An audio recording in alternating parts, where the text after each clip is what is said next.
Sua arma treme em suas mãos enquanto você se esconde, ouvindo os estrondosos passos da criatura que te procura, derrubando casas e arrancando árvores em seu caminho. No momento em que você pensa despistar seu perseguidor, é aí que seus ossos vibram, com o violento rugido do gigante que acabou de te achar. Iniciativa.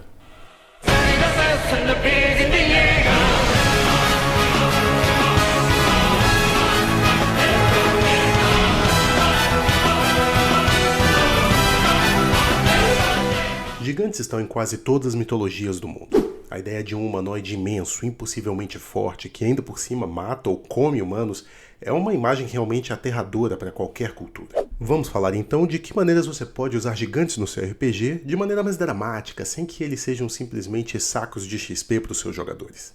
Um aviso importante: vou usar o termo gigante da maneira mais ampla possível. Um humanoide grande, forte, violento e não muito inteligente, e dependendo do seu mundo ou da mitologia na qual você se inspira, vários monstros podem entrar nessa categoria, como ciclopes, trolls, ogros ou yetis. Vamos imaginar então dois tipos de situações diferentes: o mundo perdido e o monstro errante.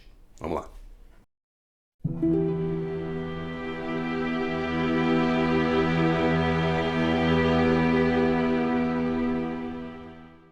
Imagine que seu grupo está numa terra desconhecida e longínqua, para muito além dos povos e civilizações que preenchem o seu mundo. Eles podem ter ido em busca de riquezas ou tesouros mágicos antigos, ou podem ter sido enviados para lá contra sua vontade, como por exemplo um naufrágio ou uma magia que os teleportou à força. Não é possível pedir reforços, comprar armamento pesado ou esconder-se em grandes fortificações. Não há sequer mapas com referência de onde eles podem estar ou de onde o perigo pode chegar. Eles estão em total desvantagem. Você poderia descrever como as árvores, plantas e animais do local são muito maiores do que o normal. Eles poderiam ter uma luta difícil contra um felino ou mamute de grande porte, apenas para no dia seguinte ver uma dúzia de peles daquele mesmo animal penduradas para secar na entrada de alguma gruta, mostrando que alguém caça com facilidade o monstro que eles suaram tanto para matar. Logo depois de criar essa expectativa e gerar alguma tensão, pense em como você poderia deixar a batalha ou a missão mais dinâmica usando o terreno. Se os jogadores vão evitar o confronto direto e precisam apenas recuperar um item mágico ou pegar amostras de alguma planta rara que cresce no terreno do gigante, imagine rotas subterrâneas e estruturas para chegar ao objetivo sem serem vistos, como ruínas de alguma civilização antiga que habitava aquelas terras antes dos próprios gigantes, a própria vegetação alta do lugar, ou até lagos nos quais eles poderiam ficar submersos. Se o objetivo é escapar do local com vida, pense em elementos que podem ser usados como distração, como os suprimentos do gigante que podem ser incendiados, ou algum animal desembestado que pode ser solto na direção oposta à do grupo, ou ainda como os jogadores poderiam usar o terreno para fazer armadilhas que atrasassem o gigante, como cordas para fazê-lo cair ou estacas para furar seus pés. Caso o combate seja inevitável, é só usar todos esses mesmos elementos para compor o campo de batalha. Pequenas passagens que o gigante não consegue alcançar, plataformas que dão vantagem para quem ataca à distância, etc. Lembre-se, lutas em campos vazios e planos já correm o risco de ser sem graça e monótonas mecanicamente no RPG. Além disso, em termos de narrativa da história, enfrentar um oponente maior e muito mais forte que você em campo aberto geralmente é uma má decisão. Então, cabe a você sinalizar isso para o seu grupo.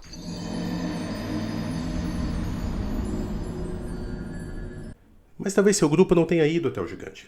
Talvez o gigante é que tenha ido até o seu grupo. Nesse caso, você pode usar outro cenário.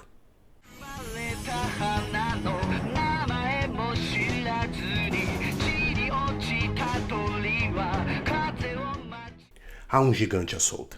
Vilas foram devastadas e as pessoas temem por suas vidas. Ele pode ter sido evocado por um mago poderoso, despertado de um longo sono ou hibernação, ou ainda ter sido provocado por um grupo de aventureiros ou mercenários que invadiram seu território e roubaram seus recursos ou tesouros.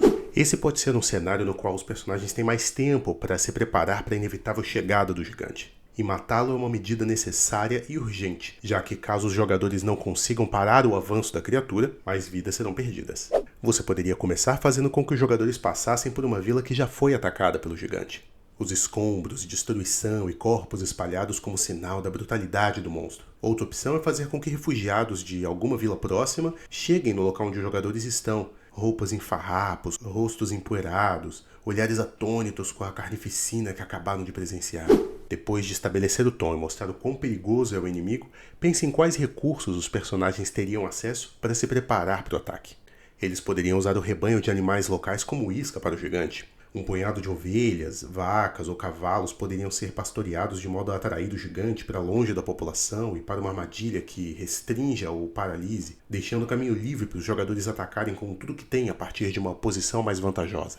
Eles podem talvez usar a estrutura mais alta do local, como uma torre de sino de igreja ou farol, para coordenar a movimentação durante a batalha. O observador manda sinais aos diferentes personagens espalhados pela cidade, dizendo qual a hora certa de atacar e recuar, criando uma tática de bater e correr na qual o gigante sempre é atacado nos flancos ou na retaguarda no momento em que começa a perseguir um novo alvo. Talvez os personagens tenham evacuado a vila antes da chegada do gigante, deixando o campo livre para táticas com explosivos ou grandes projéteis que poderiam destruir uma casa inteira ou até parte da vila. Talvez a prioridade nesse caso seja matar o gigante antes que ele descubra onde os refugiados estão escondidos. Outro fator importante nesse cenário é que ele dá a oportunidade para que os personagens assumam uma postura de liderança. Talvez alguns poucos aldeões estejam fartos de verem seus entes queridos serem devorados e estão dispostos a ajudar na operação. Cada jogador poderia, então, comandar uma pequena unidade independente de batalha, que se divide entre montar armadilhas, avisar sobre a chegada do gigante e proteger os refugiados. Caso sejam exitosos, os heróis serão exaltados como os salvadores da cidade, que estavam lá na hora que o Lorde local fez muito pouco ou quase nada para ajudar aquela população. Caso não tenham êxito, bem, não vai ter sobrado ninguém para contar a história mesmo. Você pode adaptar as situações que eu apresentei para acomodar 2 ou às vezes até mais gigantes e aumentar a sensação de perigo e urgência na aventura. Só não se esqueça que, caso você coloque um número muito grande de monstros, seus jogadores podem acabar entrando numa batalha perdida. Por último, mesmo que a ficha do gigante no seu sistema não seja assim de um monstro tão aterrador, basta adaptá-la para que seja. Você pode deixá-lo mais forte por conta própria ou simplesmente usar a ficha de uma outra criatura e ajustar os valores. Enfim, esses são apenas 2 dos muitos cenários que você pode usar no seu RPG com gigantes. Gostou de alguma dessas ideias? Teve alguma outra diferente? Coloca aí nos comentários. Falou!